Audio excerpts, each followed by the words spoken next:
멕시코의 국보 루브르가 사랑한 작가 프리다 칼로. 현대의 대표적인 화가 중 한 명인 그녀는 헤아릴 수 없을 만큼의 자아상을 남긴 것으로 유명한데요. 왜 하필 자아상이었을까요?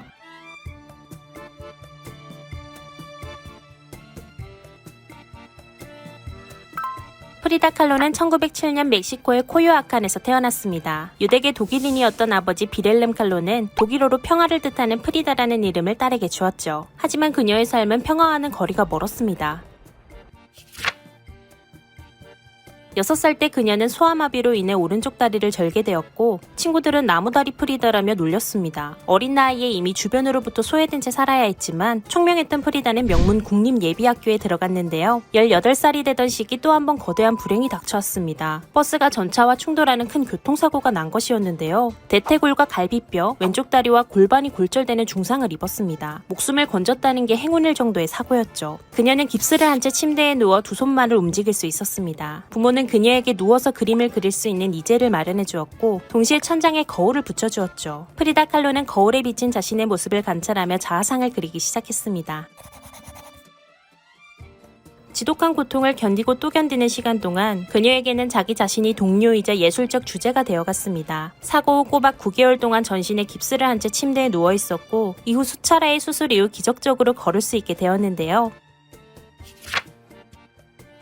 그녀는 의사가 될 계획이었습니다. 하지만 교통사고 후 얻게 된 신체적 장애로 인하여 침대에서 할 수 있는 그림 작업을 고민하게 되었죠. 그녀는 성공한 화가들의 작품을 보며 공부했고 점차 자신의 스타일을 찾아갔습니다. 하지만 미술 교육을 정식으로 받은 적이 없었기에 그림을 평가해줄 사람이 필요했던 프리다는 소개를 통해 디에고 리베라를 만났습니다. 리베라는 멕시코와 혁명을 대표하는 미술가였고 동시에 여성 편력과 기행으로 유명하기도 한 인물이었는데요. 두 사람은 21살이나 차이가 났지만 서로 사랑하게 되어 프리다가 22세이던 1929년 결혼했습니다. 디에고 리베라는 이미 2번의 결혼에 실패하여 프리다가 3번째 부인이었죠. 그러나 여성 편력으로 유명하던 리베라는 결혼 후에도 계속해서 바람을 피웠고 프리다 칼로는 지독한 고독과 분노로 괴로워야 했는데요. 결혼 기간 동안 몇 차례 유산하고 고난을 견뎠지만 1939년 두 사람은 결국 이혼하게 되었죠. 서로를 여전히 사랑했기에 불과 1년 뒤 재결합하게 되지만 프리다 칼로는 사랑과 좌절로 평생 힘들어했습니다. 그녀의 자아상은 모두 55점으로 하나하나 전부가 유명한 작품인데요. 그중 1937년작 추억은 심장이라는 부제를 지니고 있습니다. 3번의 유선 끝 알게 된 남편의 외도, 그 직후에 그려진 그림이죠. 그림 속의 여자는 칼로 심장을 잘라 몸 밖으로 빼놓았습니다. 바닷가에 버려진 심장에서는 여전히 피가 흘러내리고 있는데요. 남편의 배신으로 인해 그녀가 얼마나 심적으로 아팠는지를 잘 알 수 있는 작품입니다.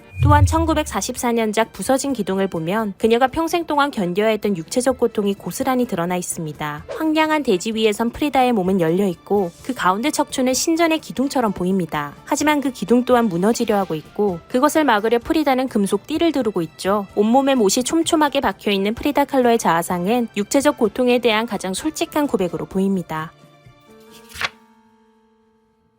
끔찍한 교통사고와 사랑하는 이의 끝없는 배신, 다른 이들이라면 삶을 포기할 수도 있었죠. 하지만 프리다는 삶의 의지를 놓지 않았고 도리어 그림을 통해 자신의 상처를 자세히 분석하고 묘사하며 스스로를 영감의 원천으로 삼았습니다. 평생 동안 자기 자신을 예술의 주제로 삼았고 이를 통해서 나 자신의 상처를 치유했던 것인데요. 1950년경 이후부터 프리다 칼로의 신체적 통증은 점점 더 심해졌습니다. 교통사고 이후 그녀는 35번 이상의 수술을 받았다고 전해지는데 그녀의 사망 원인 역시 지나치게 많은 수술로 인한 부작용과 폐색전증이었다고 전해지죠. 디에고 리베라와 프리다의 친구들은 1953년 멕시코에서 처음으로 프리다 칼로의 개인전을 열어줍니다. 당시 앉을 수도 없었던 프리다는 침대에 누운 채 전시회의 개막식 축하연에 참석하기도 했는데요. 이로부터 1년 뒤인 1954년 7월 13일 새벽 그녀는 조용히 숨을 거두었습니다. 프리다 칼로가 죽기 직전 완성한 마지막 그림은 잘 익은 수박 정물화였습니다. 보기만 해도 한여름의 생생한 활기가 느껴지는 그림이었죠. 그리고 이 작품의 제목은 인생이여 만세였습니다. 일평생 육체의 고통과 더불어 사랑하는 이의 배신을 견뎌야 했던 프리다 칼로. 하지만 자기 자신을 마음의 벗이자 예술의 주제로 삼아 스스로 상처를 대면하여 보듬으며 살아냈습니다. 우리 역시 인생에 고난이 닥쳐와 고통스럽더라도 자신에 대한 관찰과 도닥임을 멈추지 않는다면 견뎌낼 수 있지 않을까요? 프리다 칼로의 그림을 살펴보며 그녀의 생에 대해 한 번쯤 되새겨보는 것도 좋을 것입니다.